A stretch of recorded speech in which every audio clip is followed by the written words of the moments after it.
जय हिंद, नमस्कार। NPS academy YouTube channel में आप लोगों का स्वागत है। और दोस्तों, आज हम लोग 18 नवंबर के जो महत्वपूर्ण करंट अफेयर क्वेश्चन बन रहे हैं उस पर फोकस करेंगे। ठीक है, क्वेश्चन फटाफट हम लोग शुरू करते हैं। क्वेश्चन नंबर फर्स्ट की ओर दोस्तों ध्यान देते हैं। आतंकी फंडिंग के खिलाफ, जो आतंकवादी को जो रुपया पैसा देते हैं उसके खिलाफ नई दिल्ली में 2 दिवसीय कॉन्फ्रेंस किया गया। ठीक है, इस सम्मेलन का संबोधन जो है भारतीय प्राइम मिनिस्टर के द्वारा किया गया। और ये जो आतंकी फंडिंग को लेकर जो नई दिल्ली में कॉन्फ्रेंस आयोजित की गई, ठीक है, सम्मेलन हुआ, इसका मेन विषय वस्तु क्या था? तो नो मनी फॉर टेरर, मतलब किसी भी कंडीशन में टेररिस्ट को, गलत कार्य करने वाले लोगों को फंड के रूप में या रुपया पैसा नहीं देना है। इसमें मूल रूप से 73 देशों ने भाग लिया था और इसमें भारत की ओर से पाकिस्तान और अफगानिस्तान को आमंत्रित नहीं किया गया था। तो ये थोड़ा ध्यान में रखिएगा, नई दिल्ली और नो मनी फॉर टेरर। ठीक है, अगले प्रश्न की ओर ध्यान देते हैं। प्रश्न संख्या सेकंड दोस्तों, हिस्ट्री से रिलेटेड है, करंट अफेयर में चर्चा का सब्जेक्ट रहा। मैं पहले भी आपको बता दिया हूँ, कुछ क्वेश्चन पुराने होंगे तो आप ये चीज़ ध्यान रखिएगा, आपके एग्जाम में ऐसे ही सवाल पूछे जाते हैं। लगता है वो पुराना है, लेकिन जो चर्चा का सब्जेक्ट रहता है वो आपसे एग्जाम में पूछ दिया जाता है। बीडी सावरकर, विनय दामोदर सावरकर गरम दल के प्रमुख नेता थे। उन्होंने the Indian war of independence 1857, ये कई बार पूछा गया है कि इनकी प्रमुख पुस्तक कौन सी थी? The Indian war of independent 1857 के नाम से एक पुस्तक लिखी थी, ये ध्यान रखिएगा। और इन्होंने अभिनव भारत नामक संस्था की भी स्थापना किए थे। लेकिन ये बुक जरूर आप लोग याद रखिएगा, कई बार आपके एग्जाम में पूछे जा चुके हैं कि the Indian war of independence 1857 के राइटर कौन है? तो विनय दामोदर सावरकर, बीडी सावरकर हैं।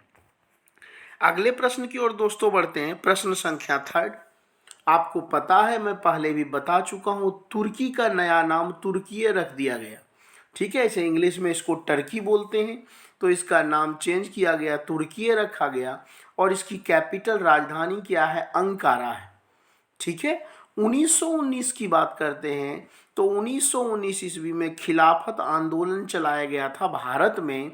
क्यों चलाया गया था? तो तुर्की का खलीफा जो था उसका पद वापस दिलाने के लिए दो अली बंधु, दो मुस्लिम नेता, शौकत अली, दोनों भाई थे, टू ब्रदर्स थे, शौकत अली और मोहम्मद अली ने इस आंदोलन को दोस्तों शुरू किया था। और इस आंदोलन में पार्टिसिपेट गांधी जी भी किए थे, क्योंकि गांधी जी का यह मानना था यदि हम लोग मुस्लिम भाई को सपोर्ट करेंगे तभी तो जब हम लोग कोई मूवमेंट, आंदोलन करेंगे तो वह भी सपोर्ट करेंगे। ठीक है, तो ये थोड़ा ध्यान रखिएगा।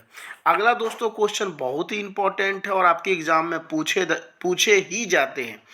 अगले प्रश्न की ओर, नेशनल वाटर की हम लोग बात कर रहे हैं। जिस तरह से नेशनल हाईवे होते हैं उस तरह से जल मार्ग की बात कर रहे हैं।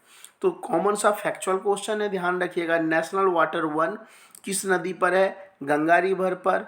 1620 किलोमीटर इसकी लंबाई है दोस्तों। और यह जो नेशनल वाटर है कहाँ से कहाँ तक है?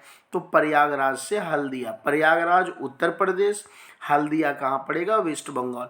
और यह भारत की सबसे बड़ी नेशनल वाटर परियोजना है। और नेशनल, ऐसे भी सवाल पूछा जा सकता है कि भारत की सबसे बड़ी नेशनल वाटर कौन सी है?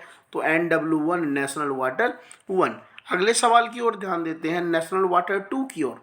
तो नेशनल वाटर जो 2 है किस रिवर पे है? ब्रह्मपुत्रा रिवर पे है। इसकी लंबाई 891 किलोमीटर और यह असम राज्य में दोस्तों स्थित है, क्योंकि असम में ही ब्रह्मपुत्र नदी को ब्रह्मपुत्र कहते हैं। कहाँ से कहाँ है? तो असम के सदिया से लेकर धुबरी तक इसका विस्तार है। अगले प्रश्न की ओर ध्यान देते हैं। प्रश्न संख्या इसी में थर्ड है, नेशनल वाटर थर्ड। तो ध्यान रखिएगा, जो नेशनल वाटर थर्ड है इसे वेस्ट कोस्ट के नहर के नाम से भी जानते हैं। आप यदि मैप में देखिएगा, इस तरह का साउथ इंडिया का जो मैप है, जो ये वाला पोर्शन है ना, यहाँ पे केरला है। तो मूल रूप से जो केरला का तटीय कोस्टल एरिया है यहाँ पे यही है नेशनल वाटर थर्ड। तो इसी कारण से इसे पश्चिमी कोस्ट या पश्चिमी तट नहर के नाम से भी जानते हैं। इसकी लंबाई 205 किलोमीटर है और यह मूल रूप से केरल राज्य में स्थित है। कहाँ से कहाँ? तो कोल्लम से कोट्टापुरम। इसको सिर्फ ये ऐसे याद रखिएगा, ट्रिपल के, है ना, ट्रिपल के, केरल, कोल्लम, कोट्टापुरम। क्लियर? अगले सवाल की ओर इसी में दोस्तों ध्यान देते हैं। सवाल नंबर 4 आपका आ गया नेशनल वाटर में कि नेशनल वाटर जो 4 है वह किस नदी पर है? तो 2 रिवर पर स्थित है दोस्तों, कृष्णा और गोदावरी रिवर पर। इसकी लंबाई 1095, ध्यान रखिएगा, 95 किलोमीटर। यह देश की सेकेंड लार्जेस्ट नेशनल वाटर है। तो पहला कौन हो गया? नेशनल वाटर 1 गंगा नदी। दूसरा कौन हो गया लार्जेस्ट? नेशनल वाटर 4 कृष्णा और गोदावरी नदी। यह कितने स्टेट से क्रॉस होती है? तेलंगाना 1, आंध्र प्रदेश 2, तमिलनाडु 3 और एक यूटी भी है, पुदुचेरी। कई बार पूछ दिया जाता है कि कोरोमंडल जो कोस्टल एरिया है, कोरोमंडल तट से कौन से नेशनल वाटर स्थित है या लगी हुई है? तो नेशनल वाटर 4। अगले प्रश्न की ओर दोस्तों ध्यान देते हैं। प्रश्न संख्या इसी में है, नेशनल वाटर 5 की बात कर रहे हैं। तो नेशनल वाटर जो 5 है ब्राह्मणी नदी पर है। इसकी लंबाई 623 किलोमीटर है और यह उड़ीसा और वेस्ट बंगाल में फैला हुआ है। हालांकि वेस्ट बंगाल में काफ़ी कम इसकी लंबाई है और मुख्य रूप से ये कहाँ से कहाँ तक? तो तलचर से धमरा। ये कई बार पूछा गया कि नेशनल वाटर 5 किस नदी पर है? तो ब्राह्मणी नदी पर, ये ध्यान रखिएगा। अगले प्रश्न इसी में, नेशनल वाटर 6 किस रिवर पर है? तो बराक नदी पर है और यह लखीमपुर से भांगा तक है। यहाँ से दोस्तों कई बार सवाल पूछा जाता है कि बराक नदी देखा जाए तो नॉर्थ ईस्ट ब्रह्मपुत्रा को यदि छोड़ देते हैं तो इसकी लंबाई अच्छी खासी है। तो ये देखिए इसकी लंबाई कहाँ कहाँ किस राज्य से? तो मणिपुर से, नागालैंड, मिजोरम, असम, भारत के 4 स्टेट से ये क्रॉस होती है बराक नदी और उसके बाद बांग्लादेश में भी ये इन करती है। इसकी लंबाई 900 किलोमीटर है। और फैक्चुअल में कई बार पूछ देता है कि टोटल नेशनल वाटर कितने हैं? तो 111 याद रखिएगा, 111 फिलहाल नेशनल वाटर भारत में स्थित है। अगले प्रश्न की ओर दोस्तों ध्यान देते हैं। ये नेशनल वाटर से संबंधित हो गया। आप लोग को यदि वीडियो पसंद आ रही हो दोस्तों, लाइक शेयर सब्सक्राइब दबा के करें, जबरदस्त। क्वेश्चन नंबर 5 की ओर बढ़ते हैं। 9 तटीय, देखिए कोस्टल एरिया वाले जो स्टेट हैं कितने हैं? 9 हैं। तो 9 तटीय राज्य और 4 यूटी के द्वारा, 4 केंद्र शासित, कुल टोटल कितने हुए? 9 और 4 13। तो 13 राज्य और यूटी दोनों मिले हुए हैं, 9 राज्य और 4 तो 13 हो गए। कि यूटी के द्वारा 15 से 16 नवंबर को नौसेना नेवी ने 2 दिवसीय तटीय रक्षा अभ्यास किया। तो तटों को मजबूत करने के लिए नौसेना के द्वारा अभ्यास हुआ, ट्रायल हुआ, जिसमें 9 तटीय राज्य और 4 यूटी शामिल हैं और इसका नाम क्या रखा गया?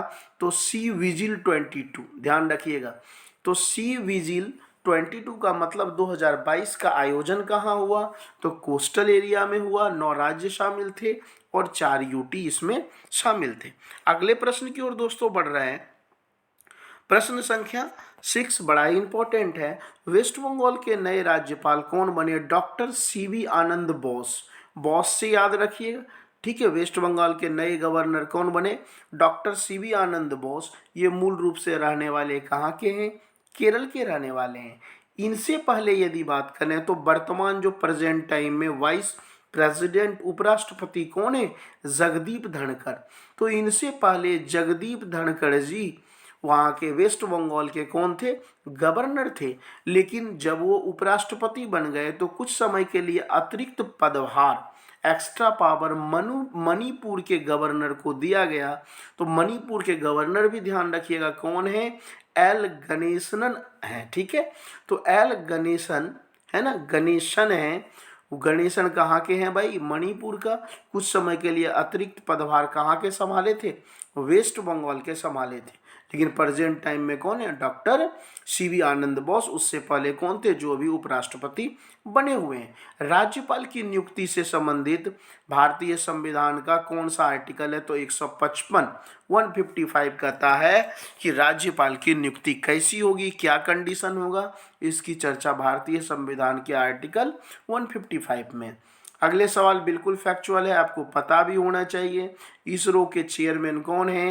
एस सोमनाथन है। ठीक है, उसके बाद नेक्स्ट और बढ़ते हैं दोस्तों नेक्स्ट सवाल की ओर। क्वेश्चन नंबर 8, राजस्थान के डूंगरपुर से ही भारत में पहली बार आरटीआई, ये पूछा जाता है सवाल कि भारत में पहली बार आरटीआई की शुरुआत जनरली रूप से कहाँ से हुई थी, किस राज्य से?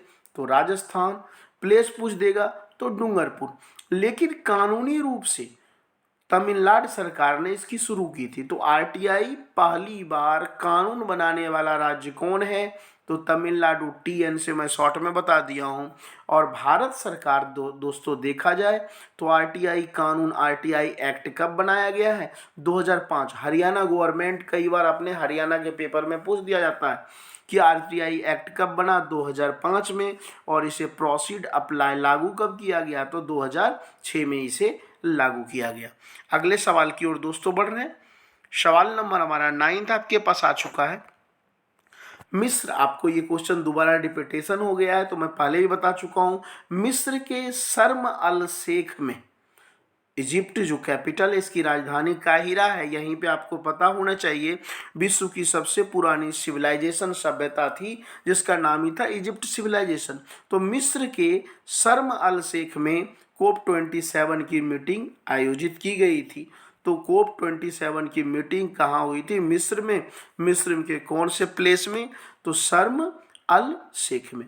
अगले प्रश्न की ओर ध्यान देते हैं। क्वेश्चन नंबर 10, 1972 में भारत सरकार के द्वारा बाघ को राष्ट्रीय पशु, तो बाघ को, टाइगर को नेशनल पशु कब घोषित किया गया? 72 में। उसके बाद 73 में टाइगर प्रोजेक्ट। तो टाइगर प्रोजेक्ट योजना कब से चलाई जा रही है? 73 से। उससे एक वर्ष पहले टाइगर को राष्ट्रीय पशु घोषित कर दिया गया था। ठीक है, नेक्स्ट और आज का दोस्तों अंतिम प्रश्न, आप लोग ज्यादा से ज्यादा बच्चे को जोड़ने का प्रयास करें। महान क्रांतिकारी नेता बटुकेश्वर दत्त का जन्म 1910 में बंगाल के बर्धमान में हुआ था और इन्होंने ही भगत सिंह के साथ मिलकर सेंट्रल असेंबली में बम फेंके थे। बाद में इन्हें दोस्तों आजीवन कारावास मिल गई और उसके बाद 1965 में इनकी मृत्यु हो गई। आज इतना ही दोस्तों, नेक्स्ट वीडियोज में मिलते हैं। ओके दोस्तों, टेक केयर, बाय।